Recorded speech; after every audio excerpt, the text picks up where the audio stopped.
নিঃশব্দ রাত, বাতাসে ভেসে আসে অচেনা ফিসফিসানি।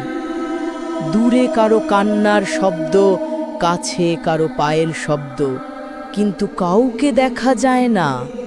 স্বাগতম ভয়ের কাহিনীতে।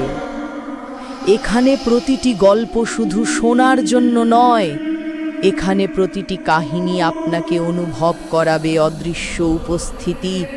হয়তো আপনি একা নন, কেউ একজন এখনো আপনার পাশেই দাঁড়িয়ে আছে। প্রস্তুত থাকুন, কারণ এখান থেকেই শুরু হচ্ছে অন্ধকারের আসল যাত্রা। অভিশপ্ত বাস স্ট্যান্ড।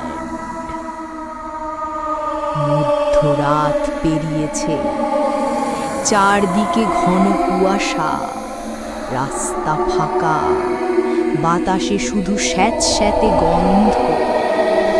দূরে একটি জোড়া জীর্ণ বাস স্ট্যান্ড, ভাঙা বেঞ্চ, মরিচা ধরা ছাউনি, অর্ধেক ভেঙে পড়া সাইনবোর্ড। স্থানীয়রা একে ডাকে অভিশপ্ত বাস স্ট্যান্ড। এখানে কারো সাহস নেই রাত কাটানোর, কারণ একটাই, এখানকার বাস আর যাত্রী এখন আর মানুষ নয়, তারা কেবল মৃত ছায়া, রক্তাক্ত আত্মা। অশুভ সূচনা।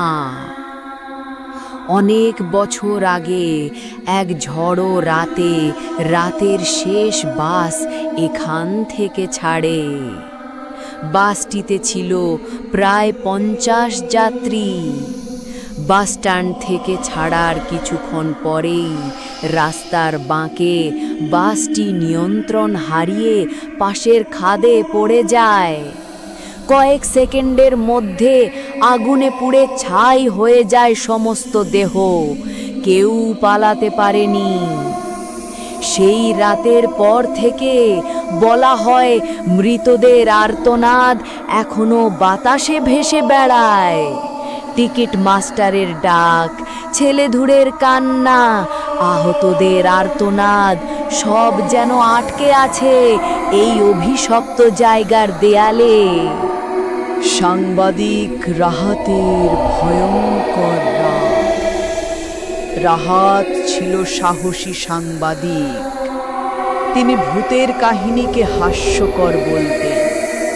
গ্রামবাসীরা তাকে শতবার নিষেধ করেছিল, ভাই ওই বাস স্ট্যান্ডে যাবেন না, গেলে আর ফিরবেন না।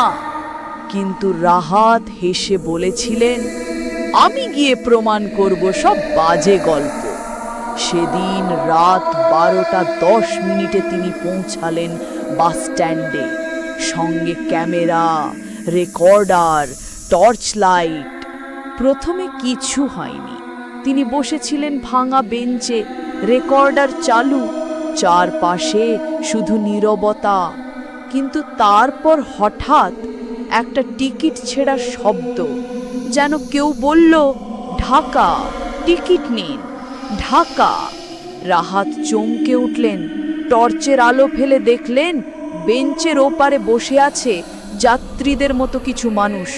তাদের মুখ ফাঁকা, চোখে নেই চোখের পাতা, গর্ত থেকে গল গল করে কালো রক্ত ঝরছে।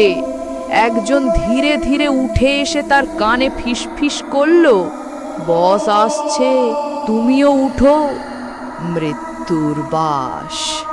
হঠাৎ পুরো এলাকা কেঁপে উঠল। ভাঙা রাস্তার উপর দিয়ে এগিয়ে এলো একটি কালো ছায়া মূর্তির বাস। বাসের জানালাগুলো ভাঙা, কাঁচের ফাঁক দিয়ে ঝুলছে পোড়া হাড়গোড়। চাকার ঘর্ষণে আগুনের স্ফুলিঙ্গ বেরোচ্ছে। ড্রাইভারের মুখ স্পষ্ট দেখা যাচ্ছিল না, কিন্তু দু চোখে জ্বলছিল নীল আগুন। বাস থেমে গেল রাহাতের সামনে।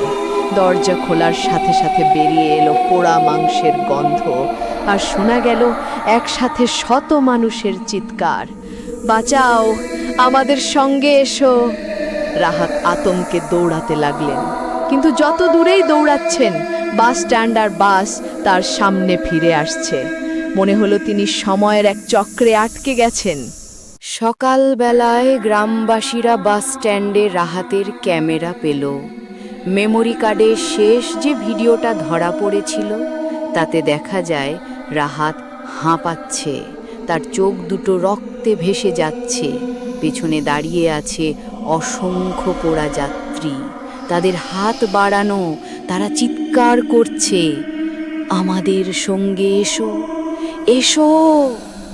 শেষ মুহূর্তে ক্যামেরা পড়ে যায় মাটিতে, তারপর শুধু ভেসে আসে বাসের হর্ন আর রাহাতের ভয়াবহ চিৎকার। রাহাতের দেহ আর কখনো খুঁজে পাওয়া যায়নি। অভিশাপ আজও বেঁচে আছে। আজও মাঝরাতে যদি কেউ ওই বাস স্ট্যান্ডের কাছে যায়, তারা শুনতে পায়, ঢাকা, ঢাকা, টিকিট নিন। আর যদি দুর্ভাগ্যবশত কেউ এগিয়ে যায়, তাহলে হঠাৎ হর্ন বাজে। কালো কুয়াশার ভেতর থেকে দেখা যায় সেই মৃত্যু বাস। শোনা যায় বাসটিতে এখনো খালি আসন আছে, যেটা অপেক্ষা করছে নতুন যাত্রীর জন্য।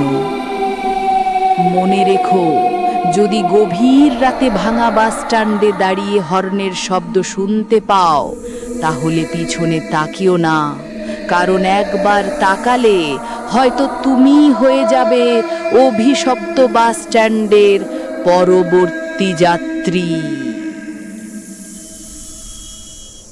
মনে রেখো, ভয় এখানেই শেষ নয়, আরো ভয়ঙ্কর কাহিনী অপেক্ষায় আছে।